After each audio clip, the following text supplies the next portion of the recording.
அனைவருக்கும் வணக்கம். இந்த வீடியோவில் நம்ம சென்டென்ஸ் சீரீஸ் தான் பார்க்க போகிறோம். இந்த சென்டென்சஸ் எல்லாமே நம்ம டெய்லியும் யூஸ் பண்ணுற சென்டென்சஸாக தான் இருக்க போகுது. ஸோ இது எல்லாத்தையுமே நம்ம தெளிவாக கற்றுக்கிட்டு தேவைப்படுறப்போ இனிமே இந்த சென்டென்சஸ் யூஸ் பண்ணி நம்ம இங்கிலீஷில் தான் பேச போகிறோம். ஸோ வாங்க வீடியோக்குள்ளே போகலாம்.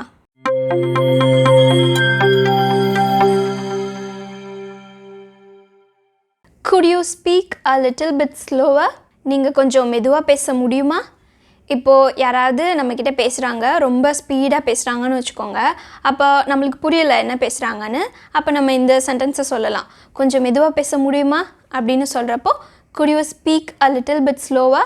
இப்போது இந்த சென்டென்ஸ்லேயே ப்ளீஸ் ஆட் பண்ணி ரொம்ப பணிவாக கேட்குறதுக்கு நம்ம யூஸ் பண்ணிக்கலாம். could you please speak a little bit slower? So குட்டோட யூசேஜ்லாம் நம்ம முன்னவே பார்த்துட்டனால இந்த சென்டென்ஸ் நம்மளுக்கு ஈஸியாக இருக்கும். It's been so long since I saw you. உன்னை பார்த்து ரொம்ப நாள் ஆச்சு அப்படின்னு நம்ம சொல்லுவோம்ல. நம்ம ஃப்ரெண்டவே மீட் பண்ணுறோம் ரொம்ப நாள் கழிச்சு, உன்னை பார்த்து ரொம்ப நாள் ஆச்சு, ரொம்ப நாள் ஆகிவிட்டது அந்த மாதிரி சொல்கிறப்போ it has been so long since I saw you. So அந்த ஹேஸை தான் இட்ஸ் பீன் அப்படின்னு நம்ம சேர்த்து சொல்கிறோம். It's been so long since I saw you. இப்போது இந்த சென்டென்ஸ்லேயே வேறு மாதிரி எப்படி நம்ம சொல்லலாம் அப்படின்னா, நம்ம ஃப்ரெண்டை மீட் பண்ணுறோம். அப்போ நம்ம சொல்கிறோம், நம்ம மீட் பண்ணி ரொம்ப நாள் ஆயிடுச்சு அப்படின்னு சொல்கிறப்போ it's been so long since we met. நம்ம மீட் பண்ணி ரொம்ப நாள் ஆயிடுச்சு. How many times have I told you? How many times have I told you? உனக்கு எத்தனை வாட்டி சொல்லியிருக்கேன். இப்போது நம்ம ஏதாவது பண்ணிட்டோம், ஸோ நம்ம வீட்டில் திட்டுறாங்க, உனக்கு எத்தனை வாட்டி சொல்லியிருக்கேன் இது பண்ணாத இது பண்ணாதான்னு. ஸோ இந்த சென்டென்ஸை நம்ம அடிக்கடி யூஸ் பண்ணுவோம். ஸோ எப்போல்லாம் நம்ம தமிழில் இந்த மாதிரி சொல்கிறோமோ அப்போது இந்த சென்டென்ஸை யூஸ் பண்ணி நம்ம பேசணும். உனக்கு எத்தனை வாட்டி சொல்லியிருக்கேன் அந்த மாதிரி சொல்கிறப்போ how many times have I told you? இப்போது இந்த ஒரு சென்டென்ஸை வச்சு இன்னும் கொஞ்சம் கொஷின்ஸ் ஃபார்ம் பண்ணலாம். how many times should I tell you? எத்தனை வாட்டி உனக்கு சொல்லணும். ஸோ கொஞ்சம் ஹார்ஷாக கேட்குறதுக்கு நம்ம should யூஸ் பண்ணுறோம். how many times should I tell you? உனக்கு எத்தனை வாட்டி சொல்லணும், சும்மா சும்மா கேட்டுகிட்டே இருக்க. ஸோ அந்த மாதிரி சொல்கிறப்போ இந்த சென்டென்ஸ் நம்ம யூஸ் பண்ணிக்கலாம். அடுத்து how many times did I tell you? So டிட்னா பாஸ்ட் டென்ஸு. அப்போ இதுக்கான தமிழ் மீனிங் எப்படி வரும்? உனக்கு எத்தனை தடவை சொன்னேன், சொன்னேன் அந்த மாதிரி வரும். கூறினேன். உனக்கு எத்தனை வாட்டி சொன்னேன், இது பண்ணாத இந்த மாதிரி பண்ணாதன்னு எத்தனை வாட்டி சொன்னேன், ஆனால் இப்போ பாரு இவ்வளோ பெரிய பிரச்சனை ஆயிடுச்சு. ஸோ அந்த மாதிரி சொல்கிறப்போ how many times did I tell you? உனக்கு எத்தனை வாட்டி சொன்னேன். இப்போ வேறு எந்த மாதிரி கேட்கலாம் அப்படின்னா, குழந்தைங்க வந்து ஹோம்ஒர்க் பண்ணாமல் இருக்காங்க. அப்போ அம்மா வந்து திட்டுறாங்க, உனக்கு எத்தனை வாட்டி சொல்லணும் ஹோம்ஒர்க் பண்ணுன்னு, போய் பண்ணுப்போ அப்படின்னு சொல்கிறப்போ how many times do I have to tell you? Do your homework.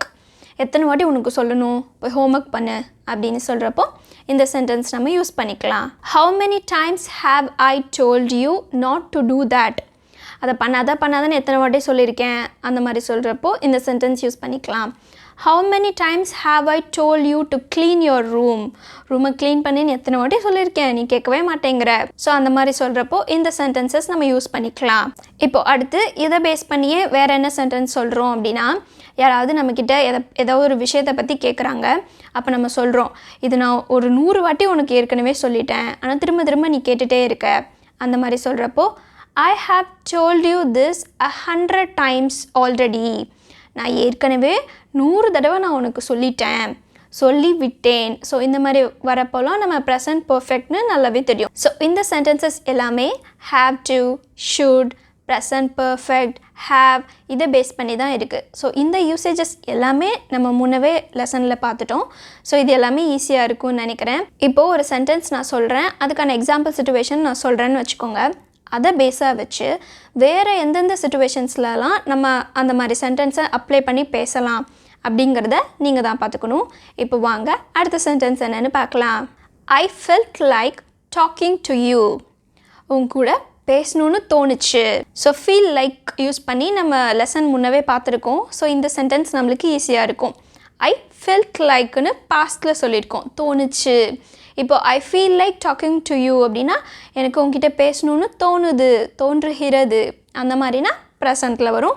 பாஸ்ட்டுங்கிறனால felt like தோணுச்சு அப்போது இவ யாராவது நம்மக்கிட்ட கேட்குறாங்க, என்ன நீ ஃபோனே பண்ண மாட்டியே, இப்போ என்ன ஃபோன் பண்ணியிருக்க அப்படின்னு கேட்குறப்போ, உன் கூட பேசணுன்னு தோணுச்சு, அதான் ஃபோன் பண்ணேன்.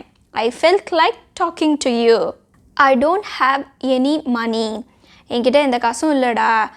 நம்மளோட ஃப்ரெண்டு வந்து கேட்குறான், காசு ஏதாவது இருக்கா அப்படின்னு சொல்லிட்டு. இப்போ நம்ம சொல்கிறோம், என்கிட்ட காசு எதுவும் இல்லை அப்படின்னு சொல்கிறப்போ, I don't have any money. It might be easy for a person like you, but it is not easy for people like me. இந்த சென்டென்ஸுக்கான தமிழ் மீனிங் என்னன்னு பார்க்கலாம்.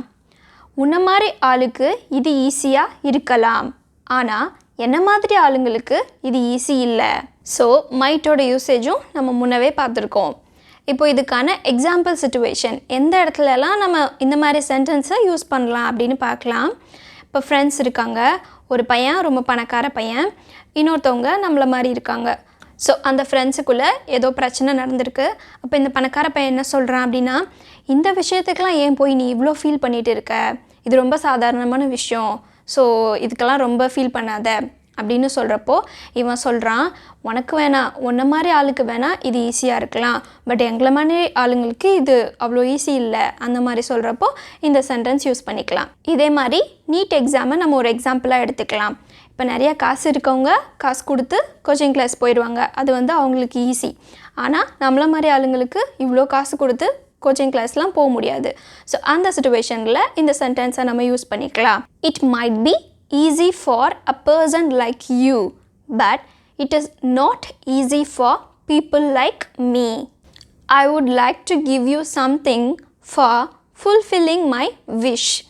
இப்போ யாராவது நம்மளோட ஆசையை நிறைவேற்றிட்டாங்கன்னு வச்சுக்கோங்களேன், அப்போ அவங்களுக்கு பதிலுக்கு நம்ம ஏதாவது பண்ணணும்னு நினைப்போம். அதே மாதிரி நம்மளோட ஃப்ரெண்டு நம்மளுக்கு ஏதோ பண்ணியிருக்கான், ஸோ நம்ம சொல்கிறோம், ஸோ என்னோடய ஆசையை நிறைவேற்றினதுக்காக நான் உனக்கு ஏதாவது பண்ணலான் இருக்கேன், உனக்கு ஏதாவது கொடுக்கலான் இருக்கேன், உனக்கு எதாவது கொடுக்கணுன்னு ஆசைப்பட்றேன், அந்த மாதிரி சொல்கிறப்போ I would like to give you something for fulfilling my wish. There is nothing to fear. இப்போது எக்ஸாமுக்கு நம்ம படிச்சுட்டு இருக்கோம், ரொம்ப பயமாக இருக்குது. அப்போ நம்மளுக்கு யாராவது ஆறுதல் சொல்கிறாங்க, there is nothing to fear. பயப்பட ஒன்றுமே இல்லை, எக்ஸாம் ஈஸியாக தான் இருக்கும், ஸோ நீ படித்தது தான் வரப்போது, நல்லா எழுதிட்டு வா, பயப்படுறதுல ஒன்றுமே இல்லை, அந்த மாதிரி சொல்கிறப்போ there is nothing to fear. I will be back in 5 minutes. நான் இப்போது மீட்டிங்கில் ஏதோ பேசிகிட்டு இருக்கோன்னு வச்சுக்கோங்க, நான் ஏதோ 5 minutesல வந்துடுறேன் அப்படின்னு சொல்லிட்டு போகிறோம். ஸோ அந்த மாதிரி இடத்துல I'll be back in 5 minutes, I'll be back in 10 minutes, அந்த மாதிரி நம்ம யூஸ் பண்ணிக்கலாம். அல்லது I'll be right back, நான் ஏதோ வந்துடுறேன், அந்த மாதிரி சொல்கிறப்போ ஸோ இந்த சென்டென்சஸ் நம்ம யூஸ் பண்ணிக்கலாம். Are you busy at the moment? நீ இப்போது பிஸியாக இருக்கியா? ஸோ நம்ம ஃப்ரெண்டுக்கு ஃபோன் பண்ணி கேட்குறோம், நீ பிஸியாக இருக்கியா இப்போது அப்படின்னு கேட்குறப்போ are you busy at the moment அப்படின்னு கேட்டுக்கலாம். I don't think this will work out. I don't think this will work out. இது ஒர்க் அவுட் ஆகும்னு எனக்கு தோணலை. இப்போ ஃப்ரெண்ட்ஸ்குள்ளே நம்ம ஒரு பிளான் பண்ணிகிட்டு இருக்கோம், எங்கேயாவது போகலாம், ஏதோ ஒரு பிளான் பண்ணிகிட்டு இருக்கோம். அப்போது நம்ம சொல்கிறோம், இல்லை இது ஒர்க் அவுட் ஆகும்னு எனக்கு தோணலை, நம்ம மாட்டிப்போம், அந்த மாதிரி சொல்கிற இடத்துல I don't think this will work out. How can I forget you? என்னால் எப்படி ஒன்றை மறக்க முடியும், என்னால் எப்படி ஒன்றை மறக்க முடியும். ஸோ இந்த சென்டென்ஸ் கேன் பேஸ் பண்ணி வந்திருக்கு, கேன்னா முடியும். ஸோ இந்த மாதிரி யூசேஜ்லாம் நம்ம முன்னவே பார்த்துட்டோம். நம்மளோட ஃப்ரெண்டு ரொம்ப நாள் கழித்து நம்மக்கிட்ட கேட்குறான், நீ என்ன பேசவே மாட்டேங்கிற, என்னை மறந்துட்டியா, அந்த மாதிரி கேட்குறப்போ நான் எப்படி உன்னை மறக்க முடியும், நான் எப்படி உன்னை மறக்க முடியும். ஸோ அந்த மாதிரி நம்ம சொல்கிறப்போ இந்த சென்டென்ஸ் நம்ம யூஸ் பண்ணிக்கலாம். How can I forget you? He has gone to meet his friends. அவனோட ஃப்ரெண்ட்ஸை மீட் பண்ண போயிருக்கான். சென்று இருக்கிறான், ப்ரெசன்ட் பர்ஃபெக்ட். இப்போ அப்பா வந்து கேட்குறாரு அம்மா கிட்ட, என்ன அவனை காணோம், எங்கே போயிருக்கான், அந்த மாதிரி கேட்குறப்போ அவன் ஃப்ரெண்ட்ஸை மீட் பண்ண போயிருக்கான். He has gone to meet his friends. அவனோட ஃப்ரெண்ட்ஸை மீட் பண்ண போயிருக்கான், சென்று இருக்கிறான். I want to see you before you go. இப்போது நம்மளோட ஃப்ரெண்டு எங்கேயோ ஊருக்கு கிளம்பிட்டு இருக்கான். அப்போ நம்ம சொல்கிறோம், நீ ஊருக்கு போகிறதுக்கு முன்னாடி நான் உன்னை பார்க்கணும், நான் உன்னை மீட் பண்ணணும், அந்த மாதிரி சொல்கிறப்போ I want to see you அல்லது I want to meet you before you go. அல்லது இதே சென்டென்ஸில் நம்ம would போட்டும் இந்த சென்டென்ஸ் பேசலாம். I would like to meet you before you go. I would, அதுதான் I'd அப்படின்னு நம்ம சொல்கிறோம். I'd like to meet you before you go. It will take hours to reach our home. இப்போது நம்ம எங்கேயோ ட்ராவல் பண்ணிகிட்டு இருக்கோம். அப்போ நம்ம கேட்குறோம், ரொம்ப டயர்டாக இருக்குது, எப்போ வீடு வரும் அப்படின்னு நம்ம கேட்குறோம். அப்போது நம்மளுக்கு பதில் சொல்கிறாங்க, ரொம்ப நேரம் ஆகும், இன்னும் நம்ம வீட்டுக்கு போகிறதுக்கு ரொம்ப நேரம் ஆகும் அப்படின்னு சொல்கிறப்போ it will take hours to reach our home. வீட்டுக்கு போகிறதுக்கு இன்னும் ரொம்ப நேரம் ஆகும். I'm already in a great confusion. இப்போ நம்ம ஏதோ ஒரு குழப்பத்தில் இருக்கோன்னு வச்சுக்கோங்க. அப்போ நம்ம ஃப்ரெண்டு வந்து இன்னும் ஏதாவது ஒரு விஷயம் சொல்லி குழப்பி விடுறான்.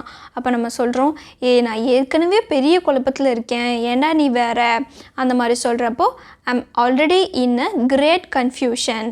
நான் ஏற்கனவே பெரிய குழப்பத்தில் இருக்கிறேன். When did I ask you to get an ice cream? இப்போ நம்ம ஏதோ ஒரு கோவத்தில் இருக்கோம், நம்மளை சமாதானப்படுத்துறதுக்காக ஐஸ்கிரீம் வாங்கி கொடுக்குறாங்க. அப்போ நம்ம இன்னும் கோவத்தில் சொல்கிறோம், நான் எப்போ கேட்டேன், ஐஸ்கிரீம் வாங்கிட்டு சொல்லி நான் எப்போ உங்ககிட்ட கேட்டேன் அந்த மாதிரி சொல்கிறப்போ when did I ask you, நான் எப்போ உங்ககிட்ட கேட்டேன் to get an ice cream. What are you trying to say? என்ன சொல்ல ட்ரை பண்ணுற? இப்போது நம்ம அதே மாதிரி கோவத்தில் இருக்கோம், யாராவது நம்மக்கிட்ட ஏதாவது ஒன்று சொல்கிறாங்க. ஸோ நம்ம ஒரு டென்ஷனில் நீ என்ன சொல்ல ட்ரை பண்ணுற அப்படின்னு நம்ம கேட்போம்ல. What are you trying to say? This may happen at any time. இது எப்போ வேணால் நடக்கலாம். This may happen at any time. இப்போது நம்ம ஏதாவது ஒரு விஷயம் நடந்துருமோ அப்படின்னு சொல்லிட்டு எதுக்கோ ஒன்று பயந்துட்டு இருக்கோம். அப்போது நம்மளுக்கு சொல்கிறாங்க, இது எப்போ வேணால் நடக்கலாம். ஸோ அந்த மாதிரி சொல்கிறப்போ this may happen at any time. இது எப்போ வேணால் நடக்கலாம், கேர்ஃபுல்லாக இருந்துக்கோங்க. அந்த இடத்துலலாம் நம்ம இந்த சென்டென்ஸ் யூஸ் பண்ணிக்கலாம். இப்போது இதே சென்டென்ஸ்லேயே my father may come at any time. எங்கள் அப்பா எப்போ வேணால் வரலாம். ஸோ நீங்கள் ஏன்டா இப்போ வந்தீங்க, உங்கள் கூட சேரக்கூடாதுன்னு எங்கள் அப்பா சொல்லியிருக்காரு, இப்போ எங்கள் அப்பா எப்போ வேணால் வரலாம், ஸோ வாங்க சீக்கிரம் போகலாம். ஸோ அந்த மாதிரி இடத்துல my father may come at any time. மேவோட யூசேஜ்லாம் நம்ம ஏற்கனவே பார்த்துருக்கோம். இப்போ last sentence, we don't have much time. நம்மளுக்கு அவ்வளோவா நேரம் இல்லை, இதை சீக்கிரம் நம்ம முடிச்சாகணும். ஸோ அந்த மாதிரி இடத்துல we don't have much time. So அவ்வளோதான். இந்த சென்டென்சஸ் எல்லாத்தையும் நம்ம தெரிஞ்சுக்கிட்டு எங்கெங்கெல்லாம் தேவைப்படுதோ அங்கெல்லாம் நம்ம அப்ளை பண்ணி இங்கிலீஷில் பேசணும். பேசிகிட்டே இருந்தால் மட்டும்தான் நம்மளுக்கு மறக்காமலும் இருக்கும், நம்ம ஃப்ளூவெண்ட்டாக பேசவும் முடியும். ஸோ இந்த வீடியோவில் நம்ம பார்த்த சென்டென்சஸ் எல்லாமே யூஸ்ஃபுல்லாக இருந்ததா இல்லையா, உங்களுக்கு ஏற்கனவே தெரிஞ்ச சென்டென்சஸாக இருந்ததா இல்லை புதுசாக இருந்ததா அப்படிங்கிறத எல்லாத்தையும் கமெண்ட்டில் சொல்லுங்கள். தேங்க்யூ.